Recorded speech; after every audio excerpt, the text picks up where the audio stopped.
Hi, this is jeng with Old Capital, and we are here today with Mark.Allen of Greystone to talk about a new deal that they recently listed called Village East, which is a 133 unit deal in Denton, Texas. Mark, maybe before we get into the deal, give us a little bit of your background and then we'll jump into this deal. Yeah, great. So, Mark.Allen, managing director with Greystone. We specialize in Class B and C multifamily. We're relatively new to Greystone. We were acquired formerly with Sperry Van Ness, acquired earlier this year in March. And Greystone, all we focus on is multifamily. So we say we're a mile deep and an inch wide. And some of you may know Greystone as a DUS lender. Fannie, Freddie, CMBS, and recently been acquiring some teams across the country to expand their investment sales platform. So that's a little bit about us. We have, I think, 10 brokers on the team right now and support staff. And last year we transacted about 32 times. I think we should do about the same amount of production this year. I would say we're more of a $25 million and under shop. So the majority of our deals are kind of in that $5 to $25 million range. Great. Let's jump into this deal then that you guys recently listed. Yeah. So excited to present Village East, 133 units in Denton, Texas, built in 1968. And Denton, Texas has been just an incredible market, which has seen a lot of growth. You can see here just north of Dallas, Fort Worth, both cities, and north of the airport. So it's about I'm going to say, depending on traffic, about a 40-minute drive from city center, maybe 45 minutes from city center of both cities. And it's kind of the point of the DFW triangle. And it's Denton County, consists of Denton, Louisville, parts of Frisco as well. And it's the #1 growing county in the country. So fastest growing county in the country. Rated by US Today. So a lot of good things going on in Denton.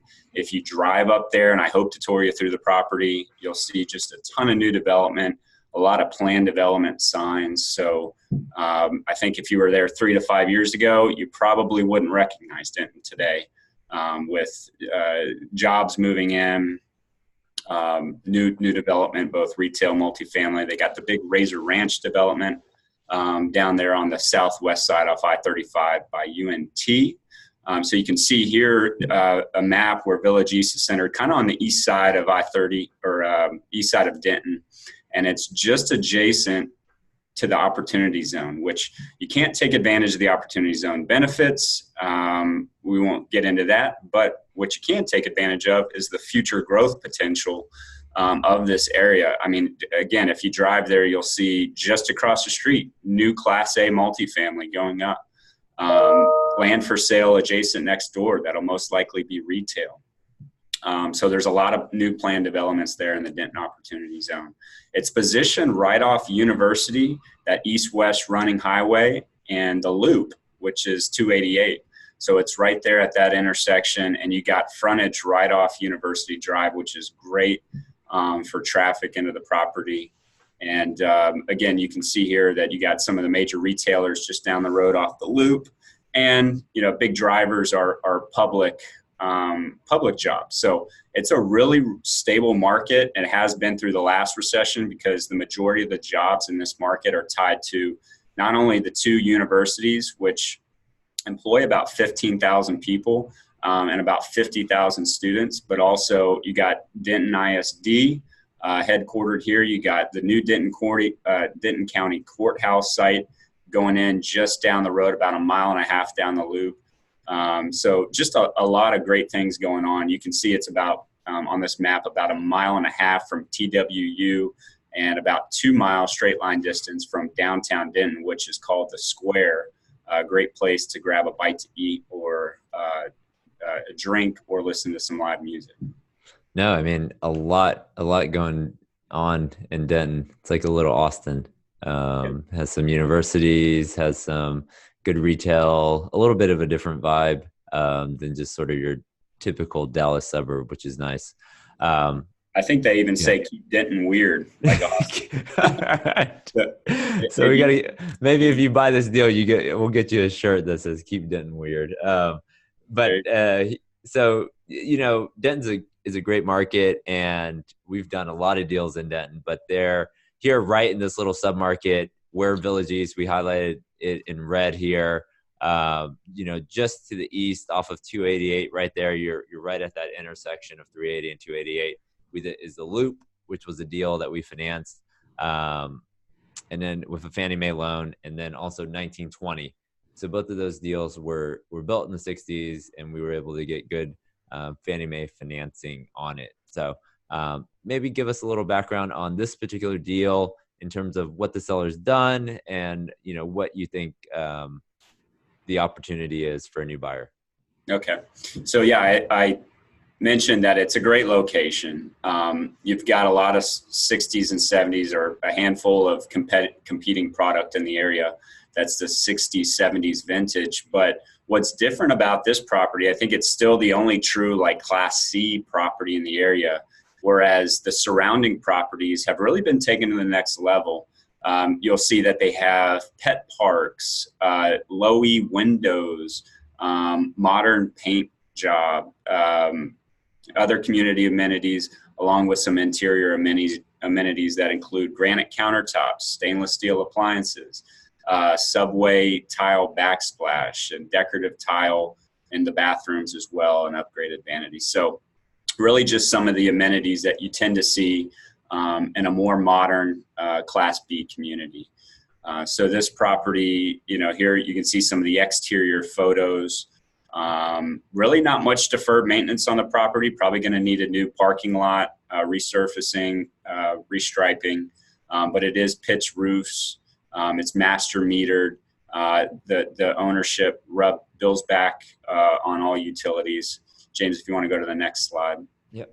You can see the interiors here. So 99% of the units have been upgraded to, and I don't want to call it an upgrade because really all it is hard surface flooring here, like this vinyl plank flooring, but we're calling it a classic. And you can see these old vanities in the bathrooms that don't have a base. You can kind of see the plumbing underneath. There's no storage.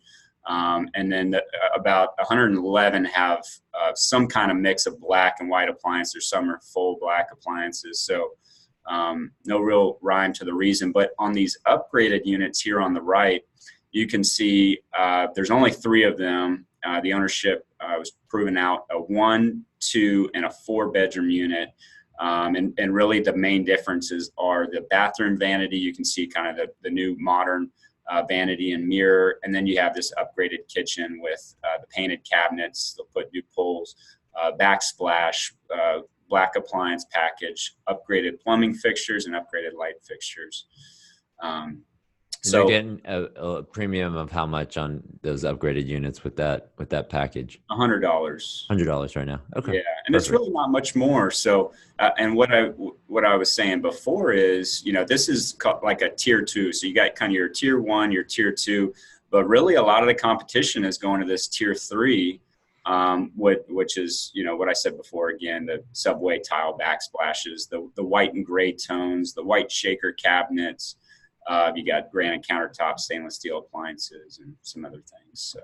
Okay, and so they've done some work on this property. Maybe go through. I highlighted some of the things around the roof and electrical. Maybe touch on sort of what the bones are on this property, and give people an idea. Even though it was built in the 60s, sort of what's been done recently.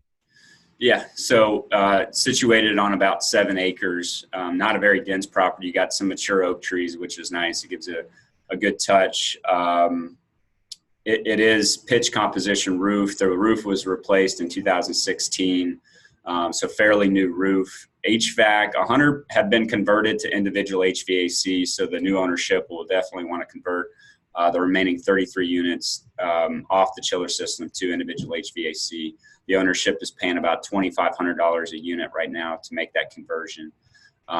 It is on a boiler system, which was replaced during the ownership, so they're relatively new as well.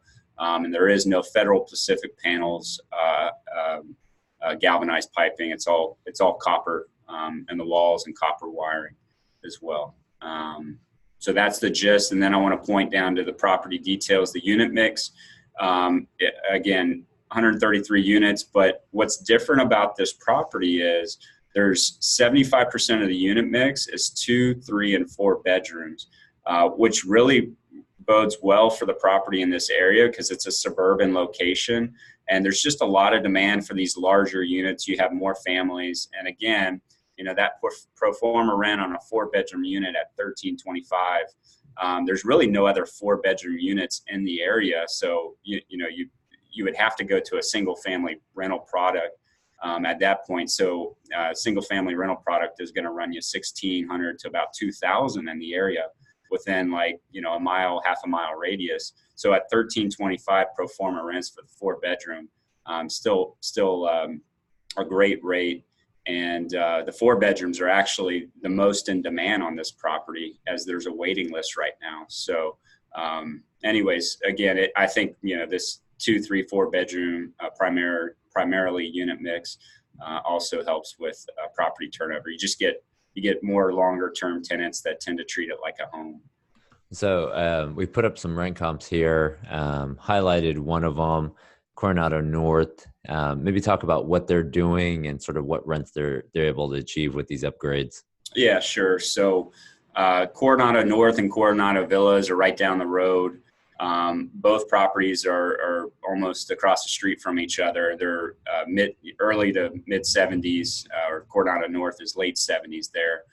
But really not much of a difference on kind of the look and feel on the exterior. But interior, you can see that they're doing some really modern upgrades. And this is Coronado North here, which is using revenue management software. So that's going to base their rental rates on supply and demand. But when I went into the office, the leasing agent told me that they were locking in leases on these new upgraded units that you can see on the pictures on the right at $965 for 1 bedroom and $1,240 for 2 bedroom, which is just really incredible. So that's about $190 to $375 rent lift on the effective rents of just the 1 and 2 bedroom units at Village East.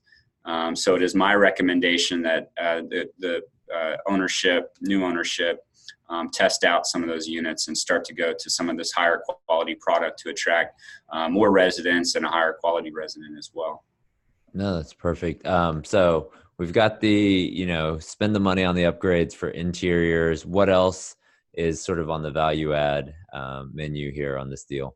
Yeah, so I said that, some of these upgraded units of the competing properties are hitting about $190 to $375 above the current effective rents, but we're getting a little more conservative than that. So we're pushing mostly about $100 to $150 on the pro forma gross scheduled rent. So you got about a $200,000 annual rental revenue increase. So on a 6.5 cap, that's about $3 million in value, which is really the bulk of your value add here.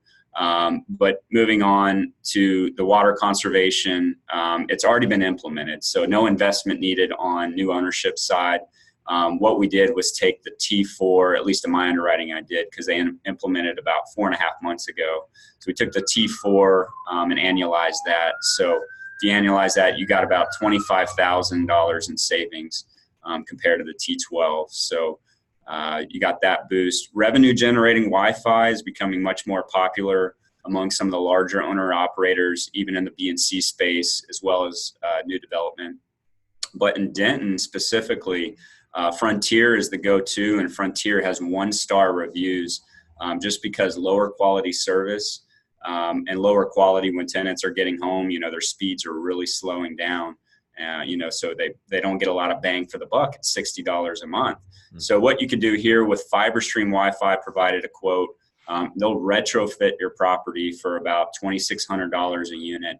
And with that $2,600 unit investment, you're getting about a $26 per unit per month premium on the spread of what you're charging tenants and what you're collecting. So that equals to about $37,000 additional annual revenue, and definitely less than a 2-year payback. So that's a great option there. We talked a little bit about the occupancy. So the current ownership bought into a management company, Allied Management. They came in and they had to replace the entire staff because the property staff went with another property management company, or the previous property management company. And with that, that they were new to the property, they had to wrap their arms around the deal. And that was about a year ago. So they're just getting their arms wrapped around the deal. They had to clean some tenants that were not paying on time. They went down about 80% and have started to fill the property with just higher quality tenants. So they are at 92% today, but that's well below the sub-market average. So, I talked a little bit about just increasing the property amenities, community and interior amenities to really to make the property just more attractive and improve occupancy there.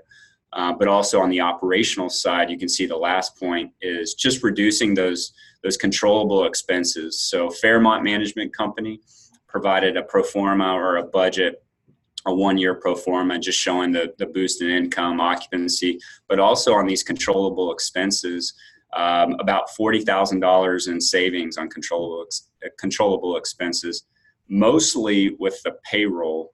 Payroll right now is over $1,500 a unit per month or per year. And, most management companies are going to operate somewhere between about, $1,000 and maybe $1,250 per unit and on a property of this size. Okay, that's great. And have we talked about, do you guys have a whisper or guidance on pricing for this deal yet? Yeah, so we're whispering about 11.5 to 12 million. At 12 million on current income and adjusted expenses, that's including taxes with the Cantrell-McCullough equal and uniform analysis. That's about a 5.5 cap. But again, implementing these value add strategies and achieving the pro forma, based on your business plan is looking like a 9% plus cap rate at 12 million. So tons of upside on this deal. Really like it. Not many out there like it at this point in the market cycle. Yeah, and then we touched on this in terms of unit sizes, but the total square foot on this deal is about 120,000 square feet. So on a 12 million, you're at about 100 a foot, which is pretty rare these days. So keep that in consideration. A lot of deals trading there, $110, $120 a foot in Denton area after they get these big rent premiums and they're injecting capital into the properties to improve them. Right. Okay. So we looked at it really two ways. We looked at it Fannie Mae non-green first of all because in case we did not get the green program, we wanted to be prepared. So they did most of the water conservation. So we're at about 8.7 million, anywhere from 1 to 3 years IO. And then on CMBS, we're at about 8.9 million, 1 to 3 years IO. So as the deal gets a little bit further along, we'll have a better idea sort of where Fannie is going to be on spreads. But as of this time, this is sort of where the sizing shaking out and how we underwrote the deal. We had net rental at T3, other income at T12, 3% management fee, G&A, advertising, professional fees at $375. Payroll we brought in at $1,100 a unit, and that'll be based on your budget. Utilities T12, water and sewer were about T3 annualized because of the implementation of the water savings already. R&M at $600 a door, insurance at $400, and in taxes right now are about 55% of purchase price, and we brought it up to 75% of purchase price on taxes. And so that gets you to about an $8.7 to $8.9 million loan, whether you go Fannie or CMBS. So Mark, maybe give the listeners an idea sort of when tours are happening and then what's the best way to reach out to you to learn more about this deal. Yeah. So again, thanks for the time, James. And I look forward to seeing everyone come out on tours. We're looking at September 6th, 12th, 19th, and 25th, the day before the September 26th call for offers. So again, best way to reach out to me is through email. That's at Mark.Allen@greyco.com. And we look forward to touring you through the property. All right. Great. Thanks a lot, Mark. Thanks, James.